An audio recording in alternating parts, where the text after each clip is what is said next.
Mukabat sa 17 ka magbanay sa Tarragona, Davao Oriental ang gipahiklin tungod sa pagliki sa yuta duol sa kabalayan sa mga apektadong magbanay. Sa impormasyong nakuha sa GMA Superradyo Davao sa Provincial Government of Davao Oriental, 11 ka magbanay sa Purok Al Rakma sa Barangay Kabagayan ang unang gipahiklin tungod sa peligro.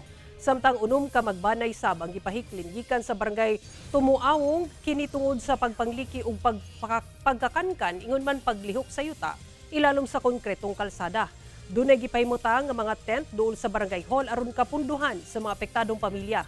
Base sa Joint Geohazard Assessment sa PDRRMO, MGB-11, Provincial Engineering Office ug MDRRMO, gideklarang high risk sa pagdahili sa yuta ug pagkahugmak ang lugar nga epekto sa walay huno kapag ulan sa unang semana karong bulana. Gimando usab ang istriktong pagmonitor sa kahimtang sa lugar alang sa paspas nga pag-aksyon panahon sa emerhensiya.